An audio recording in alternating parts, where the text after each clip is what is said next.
तो नमस्कार देवी और सज्जनों, स्वागत है आप सबका एक और नई वीडियो में। और इस वीडियो में हम कंटिन्यू करने जा रहे हैं अपना वही चैप्टर जो हम लोग कर रहे थे, that was set theory. Set theories के दो वीडियोस आज के, जिसमें वीडियो 1 और वीडियो 2 में बहुत बड़ा डिले था, लेकिन अब से videos will be back regular because now I am okay. And अब हम दोबारा कंटिन्यू करेंगे सेट थ्योरी के साथ। सेट थ्योरी का पार्ट 1 पार्ट 2 है, पार्ट 2 में देख लिएगा if you have seen, it's very nice. But आज जो हम लोग सेट थ्योरी का पार्ट स्टार्ट करने जा रहे हैं ना, that's related to Venn diagram. And again a very important topic, not just because ये हमारे मैथ्स के सेक्शन में आता है, बट ऑल्सो बिकॉज क्योंकि ये कभी कभी LRDI के क्वेश्चन में भी वेन डायग्राम आ जाता है। बहुत बहुत बट ऑब्वियस सी बात है कि वेन डायग्राम आएगा ही आएगा। ठीक है, अब देखो यार, वेन डायग्राम तो 2 वेरिएबल होते हैं, 3 वेरिएबल होते हैं। अभी बताऊंगा 2 वेरिएबल 3 वेरिएबल क्या होते हैं, और 4 वेरिएबल भी होते हैं। अब 4 वेरिएबल आप लोगों ने पढ़ा नहीं होगा, जितने लोगों ने क्लास 11 में इनके पास मैथ्स, इन्होंने 2 वेरिएबल और 3 वेरिएबल मैक्स टू मैक्स पढ़ा होगा। 4 variable I don't think 11th में, बट एंट्रेंस एग्जाम में आ सकता है। और 4 वेरिएबल में लिख के बता सकता हूँ, बहुत सारी कोचिंग्स में भी नहीं पढ़ाया जाता। जो पैसे लेके थे वो पढ़ा देते हैं, बट फ्री में बहुत कम ही जगह पढ़ाएंगे। मैं पढ़ा दूंगा, मैं 2 वेरिएबल 3 वेरिएबल 4 वेरिएबल तीनों पढ़ाऊंगा। But before I go to Venn diagram, it's very important कि आपको थोड़े से बेसिक्स ना सेट के बारे में पता हो, लाइक कि वेन डायग्राम दिखता कैसा है, होता क्या है, कैसे। क्योंकि मैंने चाहता कि अभी वेन डायग्राम बहुत इजी है, ठीक है। लोगों को पता नहीं क्यों टफ लगता है, मैं पढ़ाऊंगा तो बहुत इजी है। But I be making 2 videos, एक इसमें मैं इंट्रो लूंगा और 2 वेरिएबल वेन डायग्राम सिखा दूंगा। इन द नेक्स्ट वीडियो में 3 वेरिएबल और 4 वेरिएबल वेन डायग्राम सिखा दूंगा क्वेश्चंस के साथ। और उसके बाद 5th वीडियो में एज प्रॉमिस्ड सेट का पूरा जितने भी उसमें कंसेप्ट और क्वेश्चन है सब हम करेंगे इन द 5th वीडियो। और वो 5th वीडियो इसी के साथ लाइंड अप, उसको अलग से हम नहीं डालेंगे। तो अभी तो what's the date today, 30th January, actually मैं 31st जनवरी, क्योंकि मैं रात में रिकॉर्ड कर रहा हूँ, सुबह वीडियो जाएगा। तो 31st, एंड आप ये समझ लो कि 2 या 3rd तक आपका वो 5th वीडियो भी आ जाएगा। थंबनेल बनाने के लिए मैं कह दूंगा भैया को। और उसके बाद you will be set with set theory, and set theory के बाद we are coming to permutation and combination without wasting any time. ठीक है, चलो 2 वेरिएबल हो गए, 3 वेरिएबल हो गए, 4 वेरिएबल हो गया। अरे हुआ नहीं, मतलब होगा। तो अभी हम स्टार्ट करते हैं पहले कि यार वेन डायग्राम दिखता कैसा। तो यार एक मैंने तुम लोग कुछ दिन यूनिवर्सल सेट बताया था, एक स्क्वायर बॉक्स इमेजिन कर लो। ठीक है, yes sir, this is how, एक minute box this is how a universal set is represented. A rectangle बोलो, स्क्वायर बोलो, जो बोलो, बट सीधा रहता है। तो this is your universal set, and इसमें पूरा ये ऐसे डिपेंड होता है, ये सब जो है ना, this is your complete universe. अब कोई भी एक सेट, मान लो आपके पास एक सेट है, सेट ए। ठीक है, यस सर। तो आपके पास जो सेट ए है ना, उसको हम एक सर्कल से रिप्रेजेंट करते हैं। ठीक, उस दिन याद है मैंने एक कॉम्प्लीमेंट बताया था। हाँ सर, एक कॉम्प्लीमेंट मैंने क्या बताया था कि sir universal set minus set A. तो अभी अगर यूनिवर्सल में से सेट ए हटा दो तो इतना एरिया बच रहा है।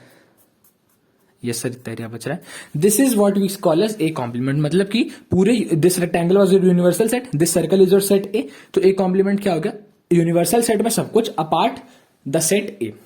ठीक, हाँ, अगर बी कॉम्प्लीमेंट होता, अभी इसी एक और चीज देखो, अगर बी कॉम्प्लीमेंट और ए कॉम्प्लीमेंट, अगर बी कॉम्प्लीमेंट पूछा जाए प्रोवाइडेड कि ए कॉम्प्लीमेंट भी हो, मतलब ए भी हो उसमें, and this is your set A and this is your set B. Note that कि इस बार ए और बी में कुछ कॉमन नहीं है, जब कॉमन होगा तो ये बताऊंगा। एंड यहाँ पे आपसे बी कॉम्प्लीमेंट पूछ लिया गया, तो बी कॉम्प्लीमेंट इज, ये पूरा यूनिवर्सल सेट है रेक्टेंगल, तो बी कॉम्प्लीमेंट इज, ये यू है, ठीक है। तो B complement is complete universal set में से सब कुछ अपार्ट सेट बी। तो यानी कि सेट ए इंक्लूड होगा, हाँ इस बार सेट ए भी इंक्लूड होगा, पूरी universal set apart your set B. This is your B complement. ठीक, हाँ अच्छा, एक और चीज, अब 2 सेट का एग्जांपल ले लिया तो देखना, this is your set A and this is your set B. अब कहोगे सर आपने ऐसे क्यों बनाया, तो यार ये देखो, ये चीज दिख रहा है कि ये जो पोर्शन है, अगर हम सेट ए को, ये तो अपना यूनिवर्सल सेट है, बार बार कैलकु यू, ठीक है। ये अगर सर हम इसको देखिए, अपना पूरा सेट ए है, हाँ सर। अगर हम इसको देखिए, जो अपना पूरा सेट बी है, हाँ सर। इतना पोर्शन जो जिसको आप शेड कर रहे हो, ये दोनों में कॉमन नहीं है, हाँ सर। इसको अपन कहते हैं ए इंटरसेक्शन बी। अच्छा, हाँ, ए इंटरसेक्शन बी, वो वाला पोर्शन जो तीनों में कॉमन होता है। अब मान लो आप में से कोई मेरे को कह रहा है कि सर अगर यहाँ पे तो हमारे दोनों सेट में कुछ भी कॉमन नहीं था, तो आपने बी कॉम्प्लीमेंट निकाल दिया। बट अब मैं आपसे कह रहा हूं कि सर ये अपना सेट ए है और ये अपना सेट बी है, दोनों में इतना पोर्शन कॉमन है, ए एंड बी। अब आप मुझे बी कॉम्प्लीमेंट बताओ। अब जब आप बी कॉम्प्लीमेंट करोगे ना, तो इतना पोर्शन तो ऑब्वियस ही बात है कि आप इंक्लूड करोगे, बट ऑब्वियस है, ठीक है। हाँ, क्या सेट ए इंक्लूड करोगे, सेट ए इंक्लूड करोगे, बट सिर्फ इतना पोर्शन इंक्लूड करोगे। जितने मैं शेड कर रहा हूं बस। क्यों? क्योंकि ये जो पोर्शन है ना, ये भले ही सेट ए में बट ये सेट बी का भी पार्ट है, तो इसीलिए जब हम इसमें बी कॉम्प्लीमेंट लेंगे, नोट करते जाओ एक एक चीज, बिकॉज ये चीजें बुक में नहीं मिली और लोग कंफ्यूज हो जाते हैं at the time of exams. तो अभी सर ये ए और बी का पार्ट था, बी कॉम्प्लीमेंट निकाला था, तो बट ऑब्वियस था कि हम सेट बी को छोड़ के सब कुछ ले लेंगे। अब ये पोर्शन तो सर आप ए में है तो इसको इंक्लूड करेंगे नहीं करेंगे, वाई? बिकॉज ये अपने बी में भी है, एंड बी कॉम्प्लीमेंट इज पूरा universal set minus set B. ठीक है, समझ में आया? Very nice. अगर आगे तो this is very nice, basics of set. आप कहोगे सर आपने उस दिन ए यूनियन बी भी बताया था, ए यूनियन बी सेट में कैसे दिखता है और वो वैल्यू कैसे निकालते हैं? थम जा सब बता, एक मिनट रुकना। जितने लोगों ने क्लास 11 में मैथ्स पढ़ी होगी उन्होंने फॉर्मूला पढ़ा भी होगा, और जितने ने नहीं पढ़ा होगा मैं बता देता हूँ। जब भी आपको कोई सेट मिलता है तो उसके नंबर ऑफ एलिमेंट्स या ऑब्वियस नंबर ऑफ एलिमेंट्स, और वो एलिमेंट्स किस चीज को बिलोंग करते हो, सेट में बिलोंग करते कि नहीं करते, ये सब कुछ आपको क्वेश्चन में लिखा रहता है। फॉर एन एग्जाम्पल, अगर मैं क्वेश्चन देता हूं कि in a class of 55 students 17 have taken maths, 28 have taken English and 10 have taken both, while the remaining have taken none of the subject. अच्छा सर, ठीक है। अब इसमें आपको पता है कि यार 55 तो स्टूडेंट्स टोटल क्लास में है ना, और मैंने क्या कहा 17 हैव टेकन मैथ्स और 28 हैव टेकन इंग्लिश, तो यानी कि सॉरी, जो अपने दोनों सेट ए और सेट बी है, they are what? Maths and English. हाँ, they are our maths and English. Very nice, बहुत बढ़िया। अब ये कितने हैं मैथ्स में, कितने इंग्लिश में, ये तो हमें पता है कि मैथ्स में 17, इंग्लिश में 18, बट अभी आपने ये भी बता दिया कि 10 कॉमन है। अब सर मैं इनसे ये पूछूं कि टोटल बच्चे जो पढ़ रहे हैं, क्योंकि ऑब्वियसली बात है कि 17 प्लस 28 पहली बात होता है 45, ठीक है? हाँ सर, और 45 के बाद अगर क्या था यार, मैं क्लिक नहीं कर रहा। हाँ, 45 यानी 10 बच्चे तो ऐसे ही बैठ गए सर। हाँ, और इसके अलावा सर आपने कहा था कि 10 बच्चे और थे जो दोनों सब्जेक्ट पढ़ रहे थे, यानी वो मैथ्स में भी थे और इंग्लिश में भी थे, मतलब कि और ज्यादा ही बच्चे होंगे ना जो दोनों चीजें पढ़ रहे होंगे, मतलब सॉरी, और ज्यादा बच्चे होंगे ना जो कुछ भी नहीं पढ़ रहे होंगे। अरे ऐसे कैसे इमेजिन कर पाओगे? देखो, ये एक क्लास थी, इसमें मैंने कहा कि कुछ बच्चे जो मैथ्स पढ़ते हैं, कुछ बच्चे हैं जो इंग्लिश पढ़ते हैं, ठीक। अब 10 बच्चे हैं जो मैथ्स और इंग्लिश दोनों पढ़ते हैं। अब जो बच्चे मैथ्स और इंग्लिश दोनों पढ़ते हैं उनको हम उसमें तो गिनेंगे कि वो मैथ्स पढ़ते हैं, और उसमें भी गिनेंगे कि ये सिर्फ इंग्लिश पढ़ते हैं, ठीक है? तो अपने पास अगर मान लो ये मैं सेट कह रहा हूं, ये वो बच्चे हैं जो मैथ्स पढ़ते हैं, अच्छा, और ये वो बच्चे हैं जो इंग्लिश पढ़ते हैं, ठीक है? हाँ, अब इसकी वैल्यू 10 हो गई। क्यों? क्योंकि मैंने पहले क्वेश्चन में जो वर्बली बोला था कि 10 बच्चे ऐसे हैं जो अपने पास मैथ्स और इंग्लिश दोनों पढ़ते हैं, तो इंटरसेक्शन इज 10। अब इंग्लिश में टोटल बच्चे इंग्लिश कितने पढ़ते हैं? 28 बच्चे, तो इंग्लिश में से 10 हटा दिए, बच्चे कितने बचे? 18 बच्चे बच गए। हाँ सर, और मैथ्स में कितने बच्चे पढ़ते थे सर? 17 बच्चे। अब इसका सम बताओ, 17 एंड 28 35, यानी कि सिर्फ 35 बच्चे हैं जो दोनों सब्जेक्ट पढ़ते हैं। सिर्फ 35 बच्चे पूरी क्लास में जो एटलीस्ट वन सब्जेक्ट तो पढ़ते ही हैं। क्लिक हो रहा है? कहोगे सर आपने स्टार्टिंग बोला था कि मैथ 17 बच्चे पढ़ते हैं। हाँ, मैथ 17 बच्चे पढ़ते हैं, 10 और 7, ये पूरा is your set of maths. And मैंने कहा था 28 बच्चे इंग्लिश पढ़ते हैं, तो ये पूरा is your set of English. अब मैंने कहा था कि 10 बच्चे वो जो दोनों पढ़ते हैं, तो मैंने 10 को बीच में डाल दिया, एंड 10 को बीच में डालने के बाद सिर्फ 18 बच्चे मेरे पास बचे, 28 माइनस 10, जो सिर्फ इंग्लिश पढ़ते होंगे, एंड 7 बच्चे ऐसे बच्चे जो सिर्फ मैथ्स पढ़ते होंगे। अब इन्हीं चीजों को इजीली निकालने के लिए कि 35 कैसे आएगा, एक दो फॉर्मूले थे। वैसे लोग फॉर्मूले को ज्यादा प्रेफर करते हैं, बट मैं पर्सनली वेन डायग्राम को ज्यादा प्रेफर करता हूं, because Venn diagram makes it easy. तो पहले अपन फॉर्मूला देख लेते हैं। फॉर्मूला होता है कि consider two set A and B, ठीक है? अब मैंने तुम लोग को पहले भी कहा था कि अगर हम किसी भी चीज के आगे एन लगा देते हैं या ऐसे लिख देते हैं, तो दैट मीन्स कि उसमें कितने नंबर ऑफ एलिमेंट्स है। अगर मैंने एन ए लगा दिया, मतलब कि एन ए की वैल्यू क्या, जैसे कि टोटल बच्चे के मैथ्स पढ़ते दैट वाज 17, ए में आप टोटल गिनेंगे, ये नहीं कि उसका बी से रिलेशन है, नहीं होगा, बट आपको टोटल अपने से मतलब है। तो 17 बच्चे मैथ्स पढ़ते हैं, आपका एन, तो formula is n of A union B is equal to n A plus n B minus n A intersection B, ठीक है? N of A union B is equal to n A plus n B minus n times A intersection B. Got it? Sir कैसे आया? अच्छा, N A कितने, total बच्चे जो maths पढ़ते थे कितने थे हमारे पास सर? 17 बच्चे थे। टोटल बच्चे जो इंग्लिश पढ़ते कितने थे? 28 बच्चे। कॉमन कितने बच्चे थे सर? 10 बच्चे। 28 17 45 -10 55 35 मैंने ऐड कर दिया 35 35, तो n of A union B, यानी 35 बच्चे वो जो एटलीस्ट एक सब्जेक्ट तो पढ़ते ही हैं, सिर्फ मैथ्स और सिर्फ इंग्लिश के अलावा एक तो वो पढ़ ही रहा है, तो 35 बच्चे अपने पास जो कम से कम एक सब्जेक्ट पढ़ रहा है. That is the meaning of union. मैंने उस दिन भी यूनियन का मतलब बताया था. If you don't know the meaning of union, go and watch the part 2 of sets theory. कि यूनियन का मतलब है कि ए के सारे एलिमेंट्स, बी के सारे एलिमेंट्स, और इन दोनों के बीच जितने भी एलिमेंट्स कॉमन है उनको एक ही बार गिनना है. क्योंकि अगर आप ए के सारे एलिमेंट्स गिनते हो और बी के सारे एलिमेंट्स गिनते हो, तो आप उनको उन एलिमेंट्स को दो बार गिन रहे हो जो कि ए और बी के बीच में कॉमन थे. कैसे सर? जब आप ए के सारे एलिमेंट्स गिनोगे तो ये गिनोगे, हाँ सर. और जब आप बी के सारे एलिमेंट्स गिनोगे तो ये गिनोगे, हाँ सर. तो इसमें जो ये वाला पोर्शन है, isn't this common every time? Yes, हाँ, क्योंकि इसको एक बार ए में गिन चुके हैं, फिर दोबारा क्यों गिने? लेकिन हमने तो बी को गिनते वक्त भी इसको गिन लिया, तो ये दो बार आ गया, इसलिए एक बार हमने माइनस कर दिया. तो हमें पता चल गया कि एक बार गिनने के लिए ए यूनियन बी का फॉर्मूला होता है ये. तो फॉर्मूला याद रखिएगा, n of A union B is equal to n A plus n B minus n A intersection B. ठीक है. कभी कभी इजी क्वेश्चन आ जाते हैं जो फॉर्मूले सॉल्व हो जाएंगे, कभी कभी मुश्किल क्वेश्चन आते हैं जो क्या कहते हैं उससे सॉल्व होते हैं, आपके वेन डायग्राम्स. बट टू वाले तो बेसिकली हो जाते ज्यादातर आपके फॉर्मूले से सॉल्व. तो अभी ये क्वेश्चन लेते हैं, उसको अपन फॉर्मूले सॉल्व करेंगे. और क्वेश्चन कौन सी बुक से लेंगे सर? तो क्वेश्चन लेंगे उस बुक से जिससे मैंने कभी नहीं पढ़ा, आर डी शर्मा. पढ़ा था मतलब क्लास 11 में, तो इसी से क्वेश्चन उठा लेते हैं. और अब प्लीज ऐसा मत सोचना कि मेरे को आता नहीं है या फिर मैं चीटिंग कर रहा हूँ बुक से, ऐसा नहीं है. अगर अभी आप ऑफलाइन कोचिंग होते तो वो भी ना ऐसे ही बता रहा होता.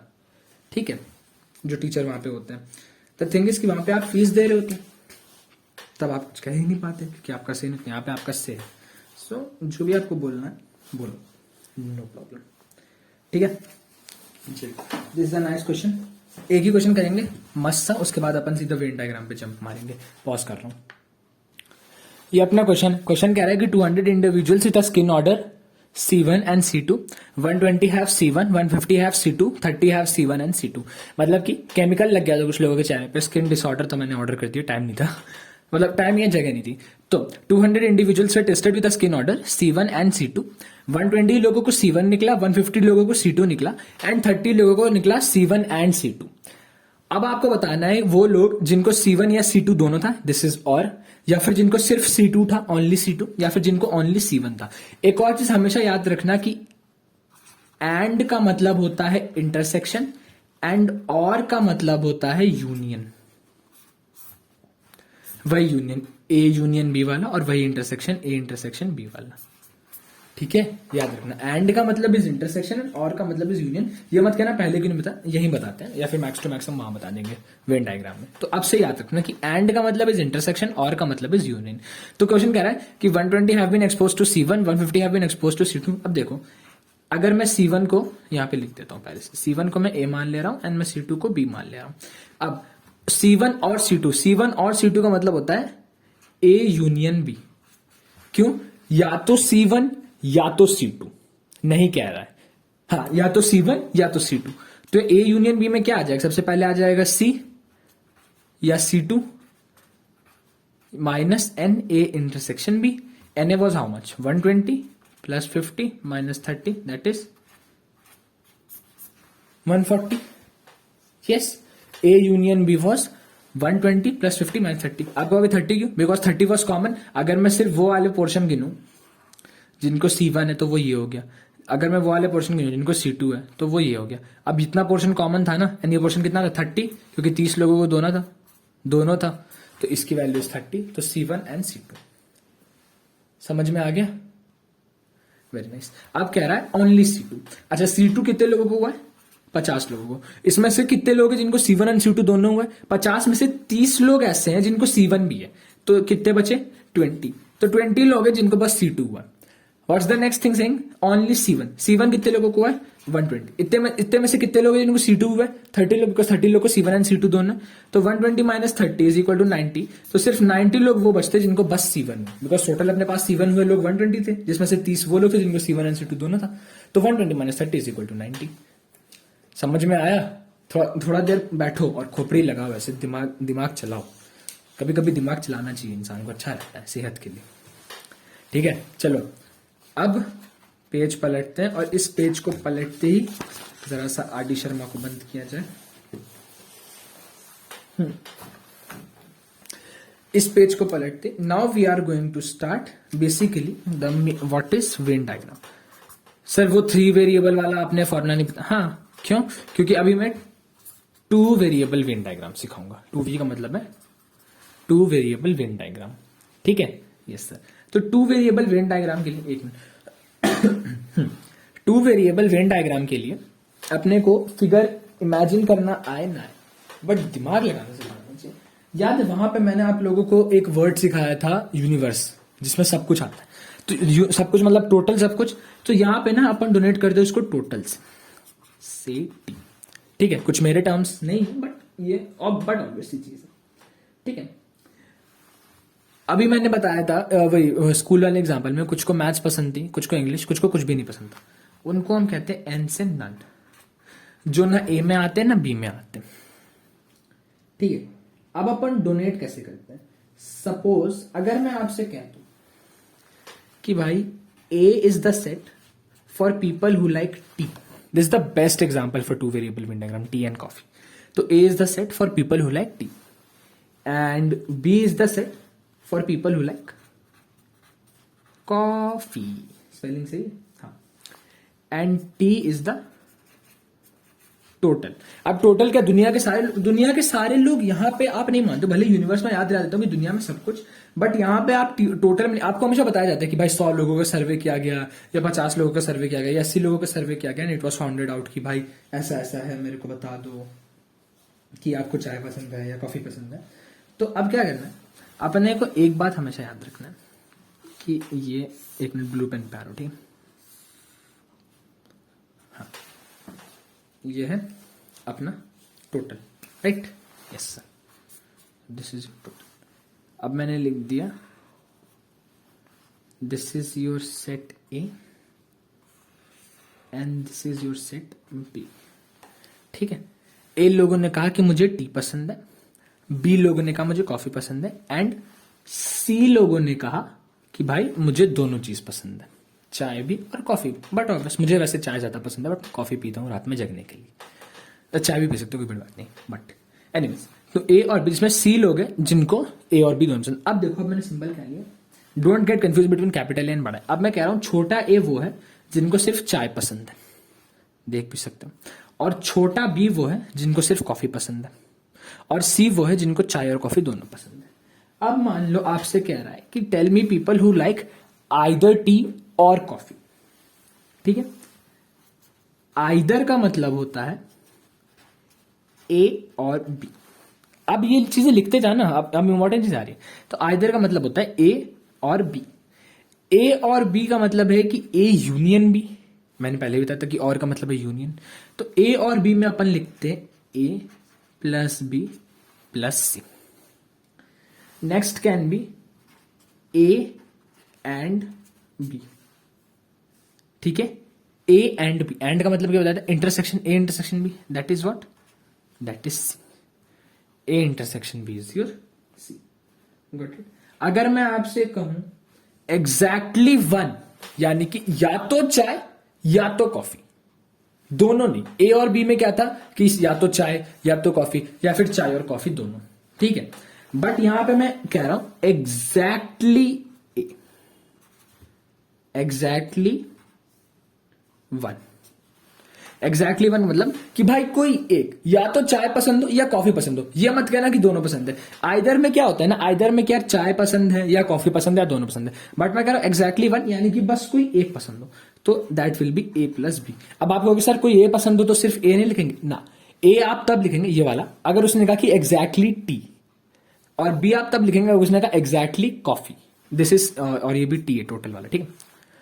यानी कि अब यहां पे एग्जैक्टली यानी या तो बस चाय या तो बस कॉफी, तो वो कितने होंगे? ए प्लस बी, क्योंकि इतने को बस एक चीज पसंद है, इतने को बस एक चीज पसंद है। अच्छा, अगर कोई पूछे एग्जैक्टली 2, यानी कि चाय और कॉफी दोनों पसंद हो, again same thing, A intersection B वाला, यानी कि सी, ठीक? और अब लास्ट चीज, यहां पे मैंने एन सिखाया था। एन का मतलब क्या होता है? अब देखो, ये आपका सेट है, सेट ए जिनको चाय पसंद है। ए प्लस सी में वो लोग आते हैं जिनको चाय पसंद है। टी में आपके आते हैं लोग ए प्लस सी, और कॉफी में, अरे यार ये तो तुम ए समझ लो, ठीक है। ए में लोग आते A+C एंड बी में लोग आते हैं B+C, राइट। सेट बी में लोग आते हैं B+C, बिल्कुल सही। हाँ, टाइम कितना हो गया? चलो भाई टाइम थोड़ा कम है, जल्दी जल्दी कराते हैं। तो ए और सी में आ गया आपका AC, तो सेट बी में आ गया B+C। अब अगर क्वेश्चन में आपसे कह दे कि यार मेरे को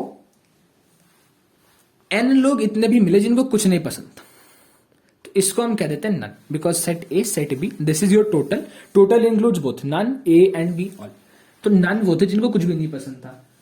तो क्या, अब मैं तेरे से कह रहा हूं कि एटमोस्ट 1 की कंडीशन बता दे। प्रोबेबिलिटी स्टार्ट मत हो, हैरान मत हो, ठीक है। एटमोस्ट 1 की कंडीशन क्या होगी सर? एटमोस्ट 1 की मतलब है कि या तो कुछ भी ना पसंद हो या फिर बस एक पसंद हो, ज्यादा से ज्यादा एक पसंद हो, एक से ज्यादा नहीं। सर एक से ज्यादा पसंद होने वाले कितने लोग हैं? सर एक से ज्यादा पसंद होने वाला ए है जिसको बस एक पसंद है, बी है जिनको भी बस एक ही ड्रिंक पसंद है या तो कॉफी, और ए है वो जिनको सिर्फ चाय, और नन भी हो जाएगा यहाँ पे। A plus B plus n, यहां पे आपका none will also come in rule. Why? Because the question says at most 1, यानी कि ज्यादा से ज्यादा एक। अगर एक भी नहीं पसंद है तो भी चलेगा। एन में कौन है? नन, जिनको कुछ भी नहीं पसंद था। तो कुछ भी नहीं पसंद है वो, और ए और बी जिनको ज्यादा से ज्यादा बस एक चीज पसंद है, only 1। Got it? A plus B plus n, ज्यादा से ज्यादा बस एक चीज पसंद है, ठीक। एंड कुछ भी नहीं पसंद है वो भी चलेगा। Why? Because it's in at most 1, उसने एटलीस्ट 1 नहीं कहा। अच्छा यस सर, और अगर सर वो एटलीस्ट 1 कह दे तो उसका भी इलाज बता देते हैं। अगर उसने एटलीस्ट 1 कह दिया कि नहीं यार एटलीस्ट 1 मतलब एक तो पसंद हुई, एक से ज्यादा ही पसंद हो सकता है, तो एटलीस्ट 1 की कंडीशन होती है A plus B plus C. Looking at this figure, याद मत करो बट ये क्या कहते थे, लेबलिंग वो दिमाग में रखना। ए प्लस बी प्लस सी क्यों? एटलीस्ट 1 मतलब कि एक तो कम से कम पसंद हुई, एक से ज्यादा ही पसंद हो सकता है। तो ए को इतने लोग को बस एक पसंद था, बी को बस एक चीज पसंद थी कॉफी, सी को दोनों पसंद था। उसने कहा हाँ ठीक है भाई, मेरे को एटलीस्ट की कंडीशन से मतलब है, ठीक। Got it? हाँ। अब अगर मैं आपसे कहूं डू नॉट लाइक टी, इतने कंडीशन होते नहीं है, मैं पहले से बता दूं, इतने कंडीशन नहीं होते हैं कि तुम अब सर पीटने लगो कि इतना सब याद कैसे करेंगे, नहीं करना। मैं बस आपको एक्सप्लेन कर रहा हूं कि क्या क्या चीजें होती हैं। अभी जब क्वेश्चन कराऊंगा ना इसके बाद, ये समझाने के बाद एक क्वेश्चन भी कराऊंगा, एक या दो क्वेश्चन भी करा सकता हूं, तब कहोगे अरे ये तो बहुत ईजी है। तो एग्जैक्टली ये बहुत ईजी है। तो डू नॉट लाइक टी में कौन कौन होगा? Sir do not like T में वो लोग होंगे जिनको चाय नहीं पसंद होगी। तो सबसे पहले तो सर वो लोग हो गए जो अपने नन में आ रहे हैं भाई, क्योंकि इनको कुछ भी नहीं पसंद है, कुछ भी नहीं पसंद है तो टी भी नहीं पसंद है। Yes sir. इसके अलावा सर वो लोग जिनको कॉफी पसंद है बस, यानी कि बी। आप कहोगे बी प्लस सी क्यों नहीं? बिकॉज सी में वो लोग आते हैं जिनको चाय पसंद है, तो इसलिए बी। एन प्लस बी, ये वो लोग हैं जिनको डू नॉट लाइक टी, ठीक। Next is do not like coffee.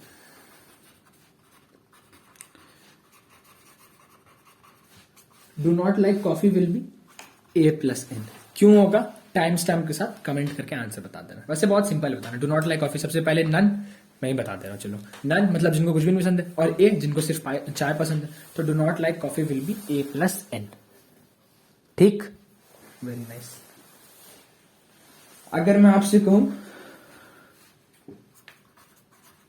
T but not coffee, इसमें नन को इंक्लूड करोगे? नहीं। क्यों?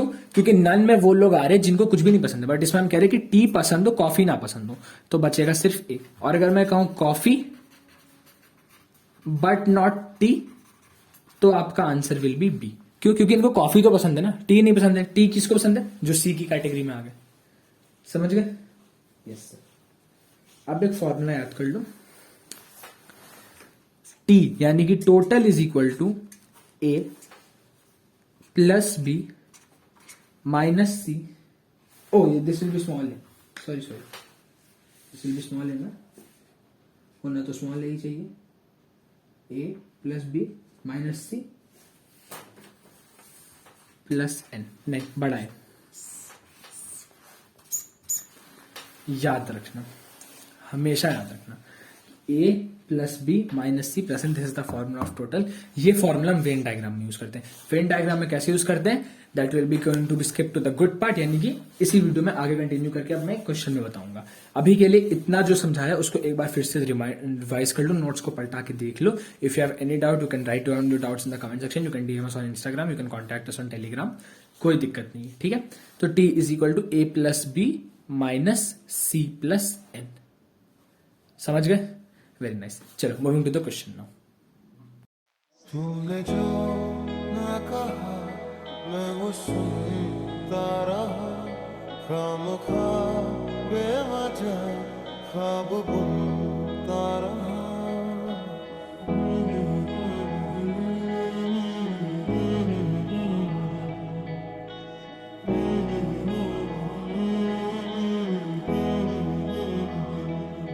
तूने जो ना कहा मैं वो सुनता रहा, खामखा बेवजह ख्वाब बुनता रहा।